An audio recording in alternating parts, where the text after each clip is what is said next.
Is your 30s starting to feel very restless, very uncomfortable? Does it feel like you don't fit anymore? If you feel that way, this video might be for you. And what no one tells you about why you feel uncomfortable in your 30s, it's not because you're failing, it's not because you're behind, but you're finally being awakened.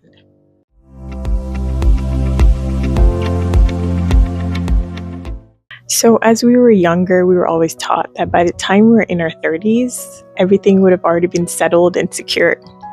But a lot of us have gotten to our 30s and we're realizing that we're more unsure about life even more. And what I mean by that is, a lot of relationships we used to tolerate, it's starting to feel heavy. The career we've been striving for, it doesn't feel like it aligns with us anymore. And the life that we built just start to feel like we don't fit. And this discomfort, this, feeling lost, this disconnect that we are feeling, it's not that because we're failing, it's because we're starting to become more aware of what we're going through. What people won't normally tell you is that comfort actually keeps you stuck. Discomfort is there to actually push you forward and help you grow.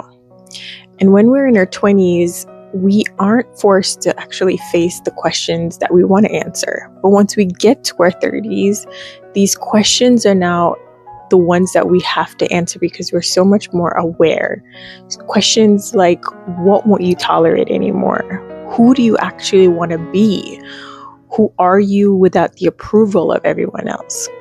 And these questions start to open your eyes on whether or not you were living for yourself or other people, because a lot of our 20s is shaped based on the information we've been given by our parents, by society, by what we think we should do.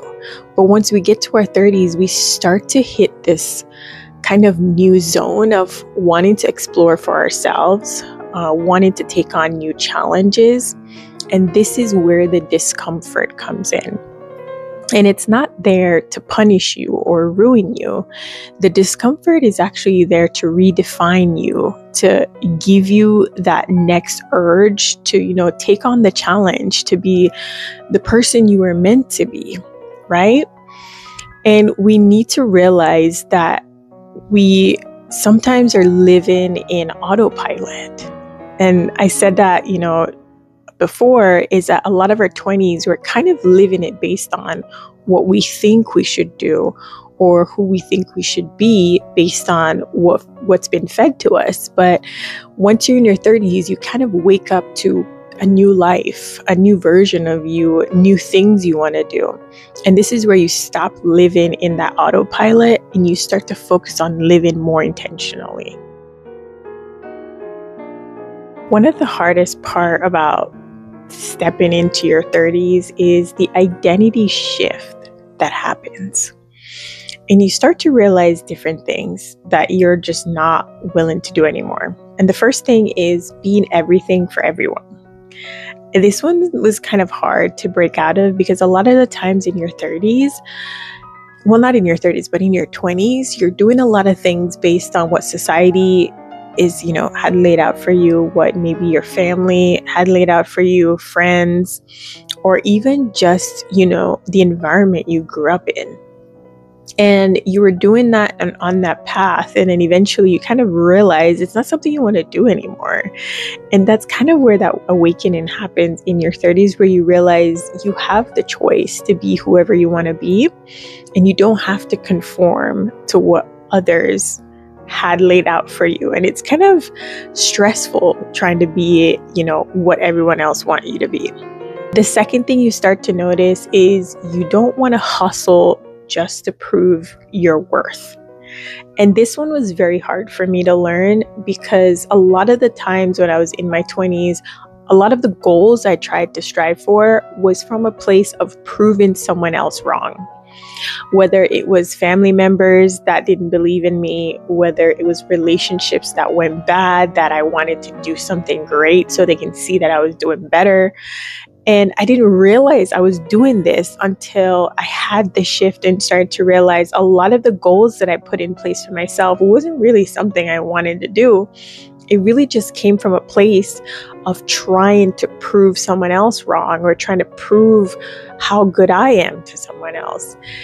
And that can be very stressful and very, very draining. The last thing I started to notice is I was craving peace over praise.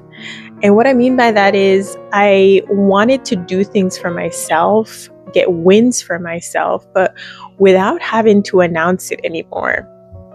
And the reason I actually came to this place is because in my 20s, I realized there's a lot of things that I achieved and a lot of things I wanted to share, but then you share it and you realize not everyone's happy for you. And you want to feel, that kind of reciprocation of them being happy for you. But at the end of the day, anything that you achieve is for you. It's not for you and someone else. It's for your pleasure and being able to do it for the betterment of you. So doing it for praise, doing it just to see if someone's going to be happy for you and then getting disappointed, I realized I didn't want to be in that place anymore. I didn't want to be the person who didn't have someone being happy for them. I was okay with being at peace and having my own goals and not announcing them anymore, but quietly achieve them and being happy with doing that and being proud of myself instead of getting that praise or that affirmation from someone else.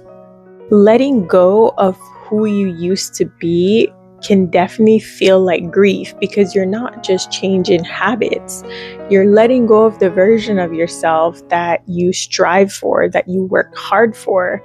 And that feeling can be very uncomfortable. But that place of being uncomfortable, of having the grief, of shedding that old version of yourself is very important to get you through the next phase. And it's very necessary for you to grow in this new version of you. Another part of the discomfort can be the loneliness that is accompanied the loneliness that comes with the change, that comes with the awakening. And the reason why you feel lonely, it's because not everyone's meant to come with you on this journey. And that can feel very disappointing, but solitude is where the growth happens. And it's not because you're becoming a difficult person. It's because you're starting to see different things and starting to live in different ways. You no longer want to perform for anyone. You don't want to be overgiven anymore, but also you don't want to shrink yourself to fit in. And a lot of the times this can cause people to fall away from you. Your circle may get smaller. It might even go down to one person or no one. And that's okay. In the solitude, in the loneliness, this is where the new growth of you happens. And you have to embrace it and realize that journey, it's only for you and no one else to come with. It's normally when the best clarity is formed on who you're now meant to be. So instead of trying to rush through this season on, the discomfort and the loneliness and the isolation, take a breath, take some time to really ask the questions on what is this season teaching me. A lot of the times we kind of focus on why this is happening to us. That's a question we normally phrase, but start to focus on what the season is there to teach you. What are you meant to learn?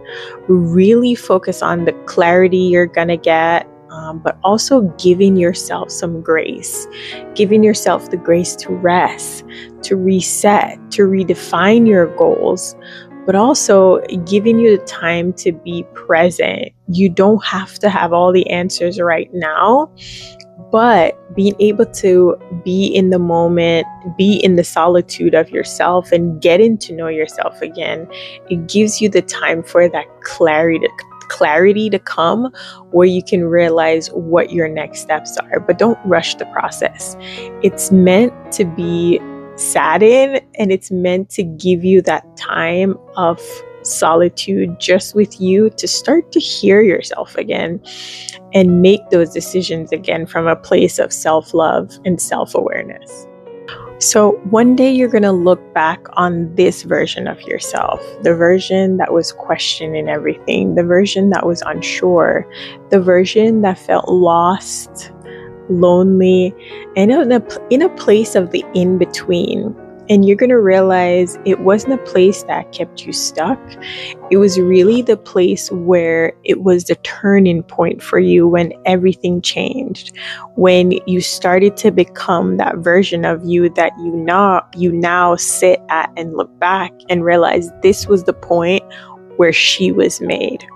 So if you're feeling lost, if you're feeling lonely, if things are changing, if you're unsure on what this next chapter is going to be, just understand you're not failing.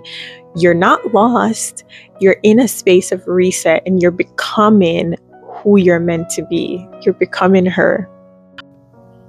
So if this video resonated with you, take the time to subscribe, comment, like it, and share so it can reach other women that are in their 30s, starting over and really trying to figure out how to navigate that in between. And if you're also, in your 30s navigating that reset, put a comment in the comment section and let me know what's feeling uncomfortable in your life right now. But until the next time, thank you so much for watching, and I'll see you guys in the next video. Bye.